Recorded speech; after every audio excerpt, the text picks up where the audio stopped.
Hi guys, it's the Island Girl and I'm back with another one for you today. And today I am going to react to the Blitz. So I don't really know the detail on this one. This was recommended and I'm like, you know what? Let me check this out. So somebody send this in the comment section. Say, Island Girl, you have to check this out. So I'm here to learn because you don't know anything to do with England, UK. I'm here for it. It's a learning journey for me. With that said, to those who are new here, come on in. Welcome. To all my regular schmeglers, day one, sweetie pies, sweetie poos. Come on in, right back. Let's learn something together. With that said, let's get straight into this video because I want to hear this one. Here we go now. On the 7th of September 1940, a year into World War II, Germany launched an unprecedented bombing raid on London. Until this point, German bombers had focused mainly on military targets. Now they turned their attention to civilian ones, in an attack that killed 450 and injured 3 times that number. Moreover, this attack marked a drastic change in German tactics. From this day forward, London would be bombed almost every single night for the next 57 nights, in a 57 nights. I did not realize that London was attacked so many times. 57, that's a long time to this bombing to just keep taking place. Look at this picture right here. Oh my word. I knew they were bombed, but I didn't realize it was for that long. sustained campaign of destruction that became known as the Blitz. Crazy. In 1940, France surrendered to German invaders. This left Germany, under the command of dictator Adolf Hitler, to focus its attention on Britain. Hitler had a strong desire to carry out a full-scale invasion of Britain, but there was one obstacle that stood in his way: Britain's Air Force. The Royal Air Force, or RAF, was formidable. Though it had far fewer aircraft than the German Luftwaffe, its pilots were highly motivated to defend their country. Look at these young men. And when you look at them, you can see that they're still babies. You know what I mean? Babies. Look at the smiles on their faces. They're young people. I don't understand how people can start a war. It's just hard. It's just cold, man. And were bolstered by volunteers from around the world. Britain's use of the new technology of radar was also much more advanced than Germany's, giving them a significant edge when it came to responding to incoming attacks. On top of this, German attackers had many different objectives: destroying facilities on the ground, engaging in the air, and targeting and blockading ships in the waters around Britain. British fighters, on the other hand, were focused almost entirely on engaging the German threat. This singular purpose, combined with technology like the highly maneuverable Spitfire, allowed Britain's relatively small force to withstand one German attack after another. Germany's superior numbers, however, eventually started to wear down the RAF. Were it not for a chain of events that took place in August 1940, it's likely that Germany would eventually have prevailed. Okay. It was late in August when some German bombers accidentally dropped their payloads on civilian areas near London. Up until this point, Germany had aimed mainly for military targets, and so it was a shocking development that they should appear to target civilians.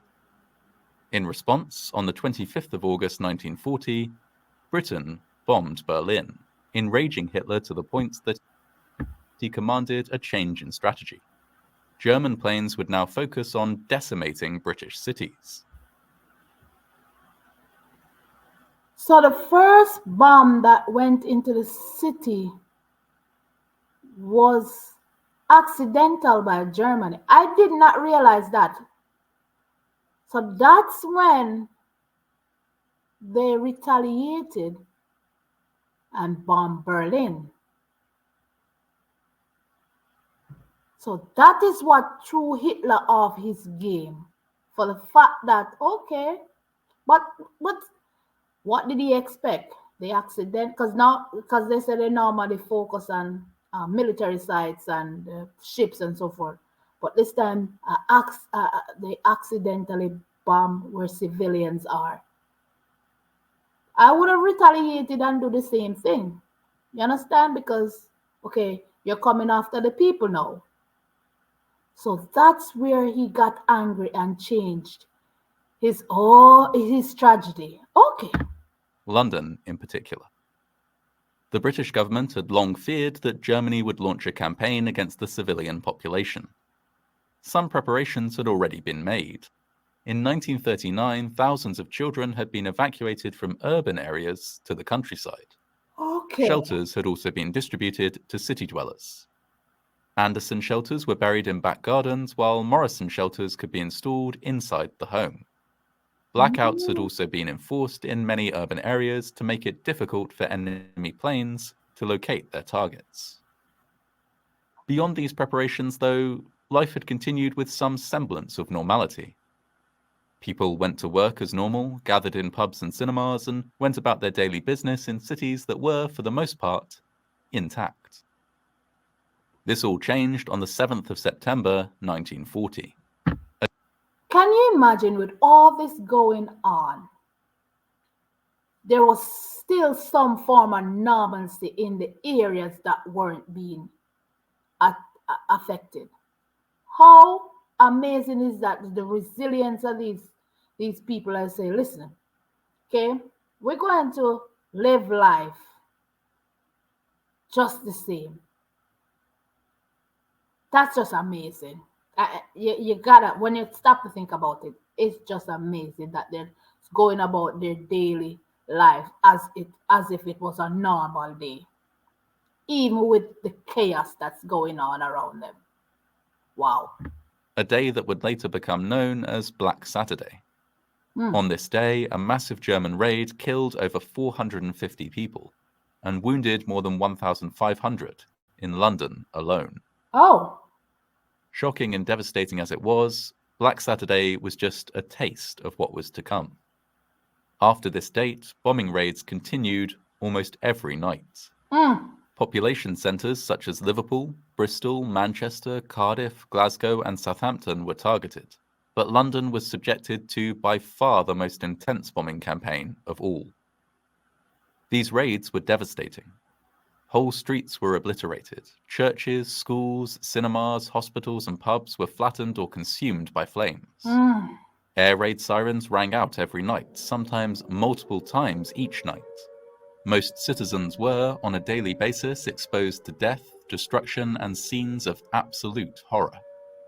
They lived their lives ready at a moment's notice to flee to shelters, where they would spend hours huddling cold and afraid as explosions rang out through the city above. When the all clear finally sounded, they would emerge to fight fires, clear rubble, bury the dead, and treat the injured, knowing that, in all likelihood, the same thing would happen again the next night, and the next, and the next. Oh my God. Guys, I'm not gonna lie, just hearing this is just that's all I can say is like, imagine, man, all this taking place. It's just in a snap. You gotta get up and go when you hear that siren go off. When you hear that alarm goes off, you get up and get to safety.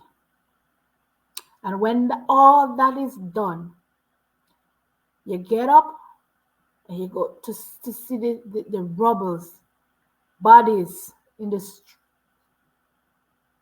building, destroyed, gone, fire. And you just have to pick up. Oh, God. No. Many famous London landmarks were damaged but not destroyed. Buckingham Palace, the Imperial War Museum, the Tower of London, the London Zoo, St Paul's Cathedral, and the Houses of Parliament were all hit but survived, in no small part thanks to the heroic work of firefighters in the city. While many famous buildings were saved, thousands of ordinary homes and workplaces were not. The Docklands area of London, home to many working-class families, was particularly badly hit. The nearby docks were a desirable target, and so attracted many bombs. This combined with a shortage of space in shelters and very few resources for rebuilding bomb-damaged areas to make the Docklands one of the places most severely affected. Despite the unending horror of the Blitz, though, life carried on. People went to work and some pubs, theatres and cinemas remained open. People were often pictured carrying on with their day-to-day work despite the devastation around them. There are many examples of people using humour as a way of dealing with the horrific conditions of the Blitz, and pictures from the time appear to document a sense of cheerful endurance. When you stop and you look at this, I'm not gonna lie, guys. To see your resilience, the smiles on your faces, you get up, brush off, and carry on like it's a normal day, even though you know it's not, but you still have smiles on your faces. You're checking on your neighbors. You're still drinking and I have to salute you for that, because normally in chaos people running from left to right, they can't think.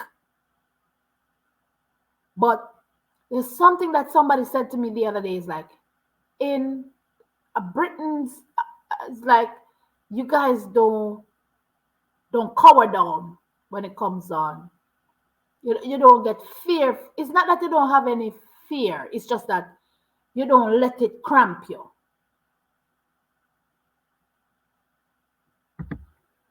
The attitude that prevailed, at least according to official accounts, was typified by the now famous morale-boosting campaigns run by the British government, with slogans like, "Your courage, your cheerfulness, your resolution will bring us victory." Wow. And keep calm and carry on. This Blitz spirit is something that is often fondly remembered and has become a point of national pride, but at the same time, it represents only some of the story. Subjected to nightly near-death experiences, many people suffered a range of mental health problems. Night terrors, bedwetting, nervous collapse, and psychosis. Some gave up on seeking shelter when the air raid sirens sounded. In the blackout-darkened streets, crime was at an all-time high, and there were few resources to combat it. Fear and nervous tension were pervasive. Personal records from the time reflect the fact that almost everyone was terrified and suffering, but had no choice but to carry on with their lives.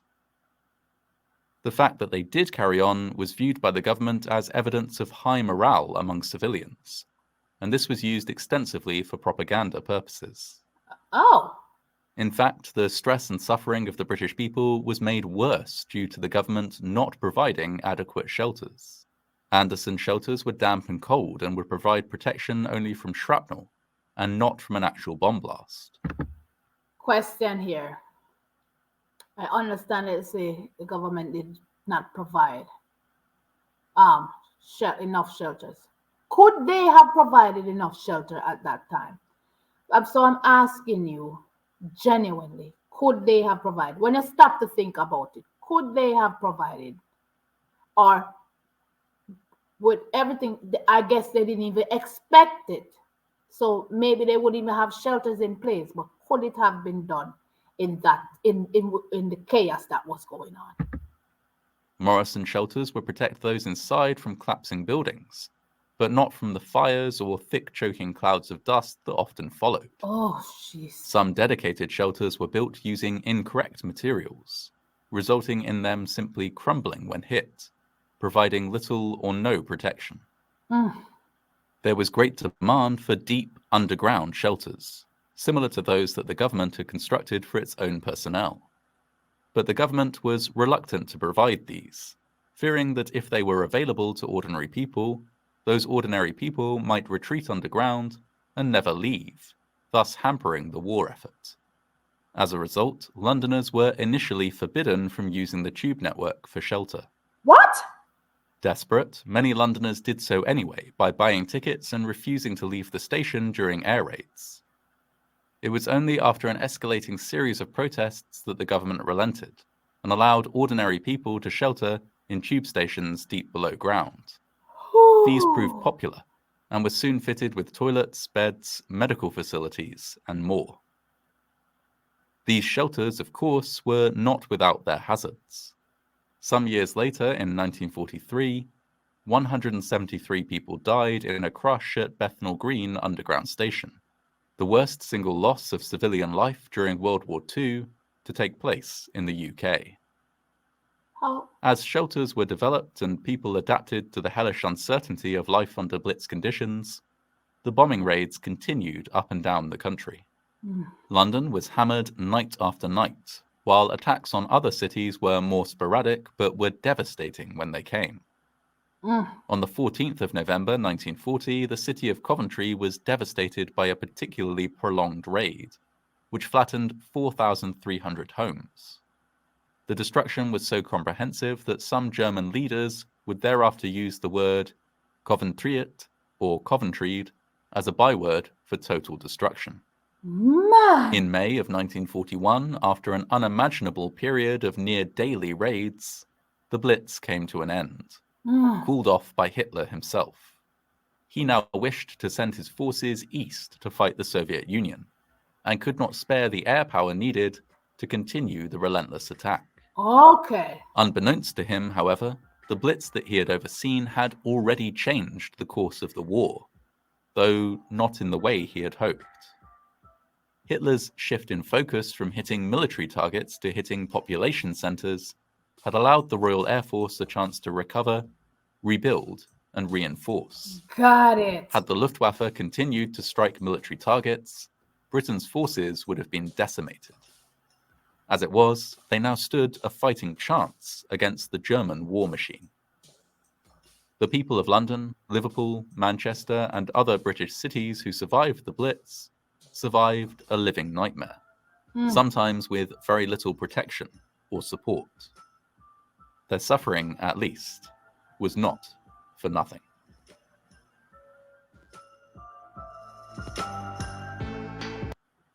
I ain't gonna lie. I'm not gonna lie. That was a heavy one to watch. It's just night after night, bombing just taking place. I had no clue that you could not have gone into these underground. In fear of people don't want to coming back to the surface, but their people.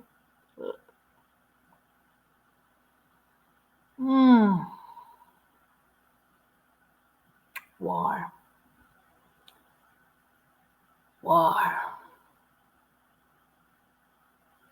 And then the aftermath. This is what always gets. The aftermath can be so much pain, heartache.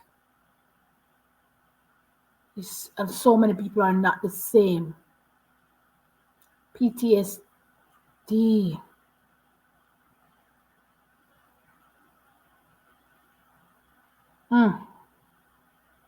Depression, man. No, where's the help going to come from? Because everybody's experiencing this, majority of people are experiencing this for the first time. Let me know your thoughts in the comment section on this one. I have definitely learned tonight. It's crazy. It's your island girl and I'm running. I'm lost for words, guys, on this one. I am so lost for words. Let me know what you'd like me to check out next in the comment section. Please give this one a big thumbs up. Share if you can so other people can learn about history and how to avoid all this. History helps you to avoid stuff from repeating. Love you guys, and I'll see you guys in another video. Bye.